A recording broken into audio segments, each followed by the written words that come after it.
Bentrok kembali pecah. Pertikaian antara jemaah Ahmadiyah dengan elemen masyarakat di sekitarnya seakan tak pernah usai. Kini, bentrok kembali pecah di desa kecil nan jauh di pedalaman Pandeglang bernama Cikesik. Kasus bentrok Cikesik menyisakan tanda tanya besar.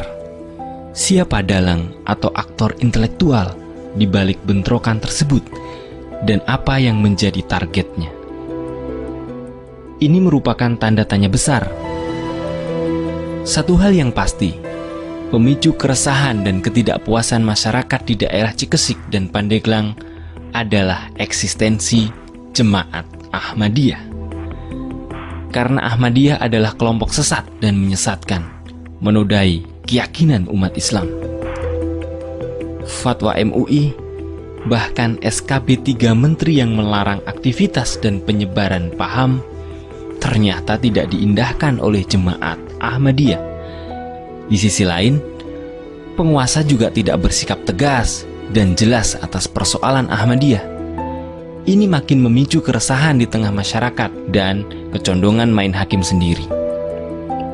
Fakta yang tidak boleh diabaikan adalah sikap provokatif dari jemaat Ahmadiyah sendiri. Mereka membawa alat celurit, parang, tombak, besi, dan batu. Mereka ini siapa, Pak?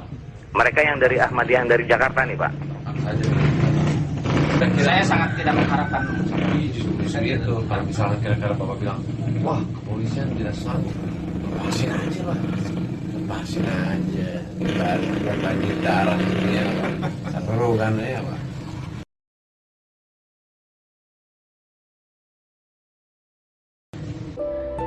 Keberanian ini mungkin dilatar belakangi oleh doktrin teologi kebenaran versi Ahmadiyah. Dan mereka tahu bahwa masalahnya juga telah menjadi isu yang diperhatikan oleh berbagai pihak asing dan para komprador lokalnya. Wajar kalau kemudian energi keberanian Ahmadiyah makin tumbuh, plus optimisme melihat pemerintah tidak akan berani memubarkan mereka karena akan dianggap melanggar HAM. Dan perlakuan kasar atau tindakan fisik oleh masyarakat terhadap mereka masuk dalam pelanggaran pidana. Mereka bersembunyi di balik lemahnya hukum dan perundang-undangan yang ada dan sikap hipokrit sebagian orang yang duduk di pemerintahan. Akhirnya, ketika pecah bentrok, umat Islam kembali menjadi tertuduh. Adakah kemungkinan konspirasi? Setidaknya ada 4 teori yang mungkin terjadi. Pertama, bentrok fisik itu murni antara jemaat Ahmadiyah dan masyarakat yang masing-masing bersikukuh dengan cara dan pilihannya untuk menyelesaikan konflik lama ini. Tapi kemudian di-blow up oleh kelompok liberal dengan dukungan media yang ada untuk kembali mempersoalkan kerukunan. Kedua, bentrok fisik didesain oleh pihak Ahmadiyah dan yang pro-Ahmadiyah sendiri, mendesain bahwa Ahmadiyah adalah pihak yang terzalimi agar bisa melahirkan empati luas termasuk pihak asing. Cara dengan melakukan provokasi, kehadiran orang luar Cikesik melahirkan asumsi ini. Ujung-ujungnya agar penguasa mengeliminasi ormas atau kelompok-kelompok yang jadi inspirator kekerasan. Sungguh pengorbanan untuk target yang lebih besar bagi mereka. Ketiga, bisa juga bentrok karena ada pihak masyarakat yang mengorganisir untuk menyelesaikan kasus Ahmadiyah di wilayah Cikesik. Pemicunya lebih karena bisul Ahmadiyah tidak kunjung tiba penyelesaian yang tegas dari pemerintah. Dalam konteks ini, bisa jadi kemudian para kiai dituduh dengan alasan menggerakkan dan menjadi aktor intelektual.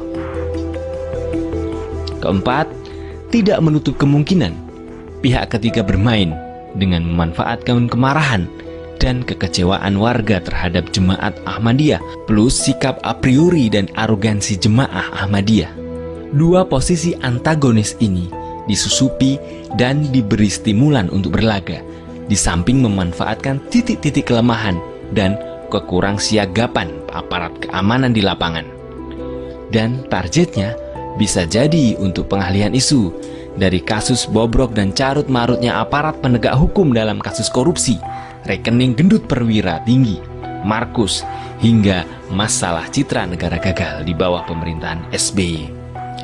Atau target lain yang bisa didapatkan adalah pembubaran ormas yang dianggap meresahkan masyarakat, dan perlunya segera revisi undang-undang keormasan dan implementasi proyek deradikalisasi secara serius dengan melibatkan banyak pihak. Namun anehnya, kenapa kasus Cekesik lari ke opini pembubaran ormas dan kerukunan beragama? Kenapa lupa bahwa akar persoalan adalah eksistensi Ahmadiyah itu sendiri dan sikap penguasa yang tidak tegas?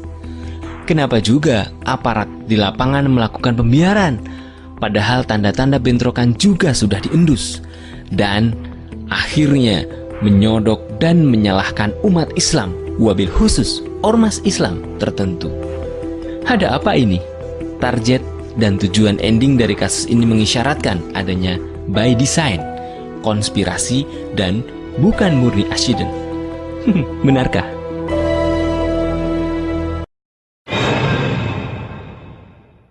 Mirza Ghulam Ahmad Al-Kadzdzab, la'natullah alaih.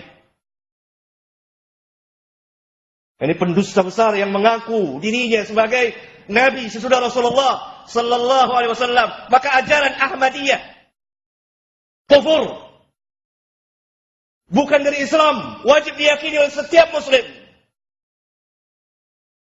Siapa yang mengakui ajaran Ahmadiyah dalam Islam, maka dikhawatirkan dia ikut kufur seperti mereka. Ahmadiyah bukan dari Islam, jangan dikaitkan dengan Islam. Karena tidak ada keyakinan dalam Islam ada Nabi setelah Rasulullah Muhammad Sallallahu Alaihi Wasallam. Lihat, sampai muncul 30 orang. Semuanya mengaku dirinya, saya utusan Allah. Mirza Ghulam Ahmad, sirahnya, perjalanan hidupnya jelas. Budak dari Inggris, diperintah oleh Inggris untuk melemahkan semangat jihad kaum muslimin melawan pemerintahan Inggris waktu itu. Kalau kita di sini dengan Belanda dahulu.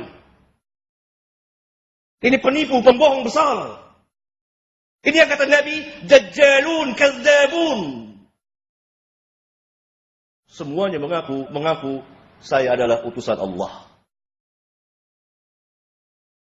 Pada ayat tadi mengatakan bahwa beliau adalah penutup sekalian para nabi dan rasul. Walakin Rasulullah wa khataman nabiyyin. Khataman nabiyyin tidak bisa ditakwil lagi. Kita mau tafsirkan apa wa khataman nabiyyin? Tapi para pengikut Mirza mulai merubah-rubah ayat Al-Quran dengan cara-cara iblisiyah. Dalam hadis yang lain yang derajatnya mutawatir, dikeluarkan oleh Bukhari dan Muslim dari jamaah para sahabat, dengan tegas Rasulullah SAW mengatakan kepada kita, la nabiyya ba'di, la nabiyya ba'di, tidak ada nabi setelahku. Apa kurang tegas sabda Nabi kita yang mulia? La nabiyya ba'di, tidak ada nabi lagi setelahku. Habis risalah, nubuwah, kenabian dan kerasulan habis setelah diutus Rasulullah sallallahu alaihi wasallam, dan beliau diutus untuk seluruh umat manusia. Wa ma arsalnaka illa kafatan linnas, dan menjadi rahmat bagi sekalian alam. Wa ma arsalnaka illa rahmatan lil alamin. Dan syariatnya kamil sempurna yang tidak memerlukan tambahan dan pengurangan sedikit pun juga. Al-yawma akmaltu lakum dinakum wa atmamtu alaikum ni'mati wa raditu lakumul Islam dinan.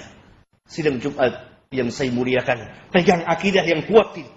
Ajarkan pada diri kita, di rumah kita ajarkan pada anak dan istri kita. Karena hidup kita sekarang di tengah-tengah masyarakat penuh dengan ajaran-ajaran yang sesat, yang menyimpang jauh dari ajaran Islam, sampai keluar dari Islam. Salah satunya ini Ahmadiyah dengan nabi palsunya Mirza Ghulam Ahmad. Pembohong besar ini. Beritahukan agar kaum muslimin tahu ini bukan dari Islam. Ajaran Islam tidak mengenal ada Nabi setelah Rasulullah Sallallahu Alaihi Wasallam. Tapi kita pun bertindak harus sesuai dengan syar'i.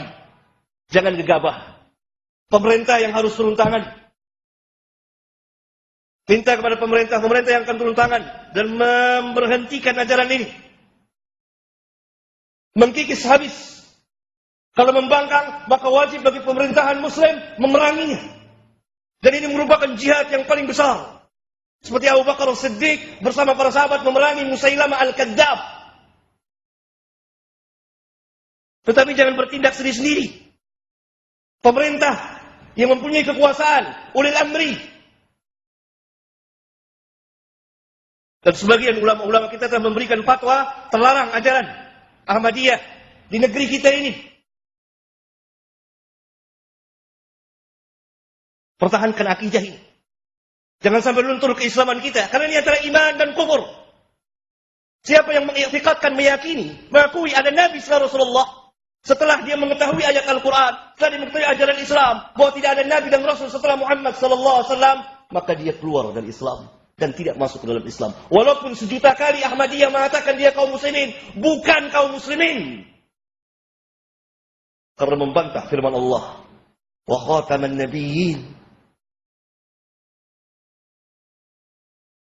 Mudah-mudahan khutbah ini bermanfaat bagi khatib dan jemaah.